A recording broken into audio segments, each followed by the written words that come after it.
Hey, when the world is up. So let me take you back nung pagkatapos kong pumunta sa Mias at nakasalubong ko si Ken. Yes, nice meeting you, dude. And this was around past 5 in the afternoon. Nakasalubong ko din si JV and Hazel. Nice meeting you guys. At sinubukan ko pumunta kay Diwata. So, yes, pati ang good boy ay nakapila. This is around 5:17 and mahaba ng pila. Yung pila sa loob, paikot siya.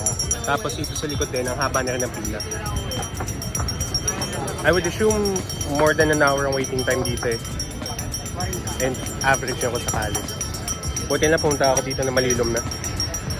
Oo, yung mga nagantay dito ng tanghalin tapat.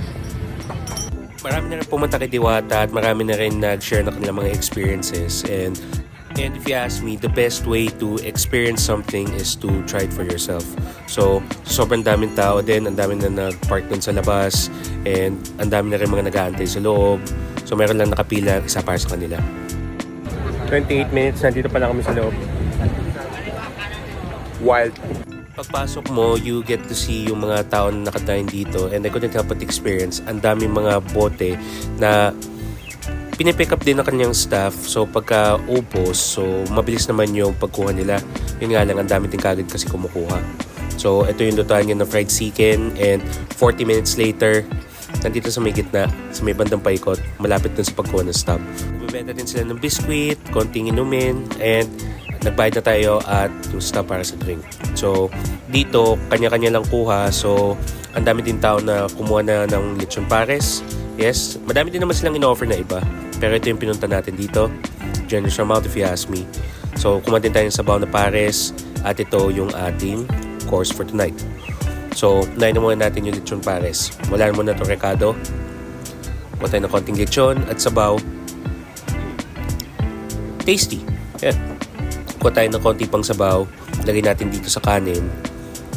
Break in natin ng konti. At isang kagat. It was well cooked. Yeah, it's good. Yung turok din naman siya if you think about it. Ang problema na kasi, pag nilalamigan yung kanin kasi, nakukumpul siya ulit. So, ang nangyayari, kahit na parang binuhag-hag siya simula. Dahil kasi sa init ba at makapit pa kasi siya, pag lumamig, tumitigas ulit. So, kuha pa tayo ng konting laman. So, ito naman ay chichabu. Isang kagat.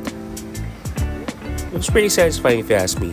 And may kasama ding only rice. Yes, ang ating binayaran na 100 pesos. Kumala ako ng isang refill at balik dun sa pwesto.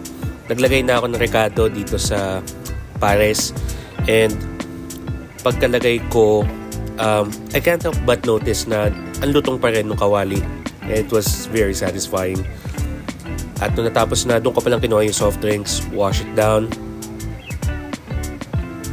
It was so refreshing. Grabe, ang haba pa rin talaga ng pila. Pumila ka for 40 minutes, kumain ka for 15. Lasa, everything you would expect in a normal pares. Worth going back to, probably pag off-peak. Yun naman sabi ko.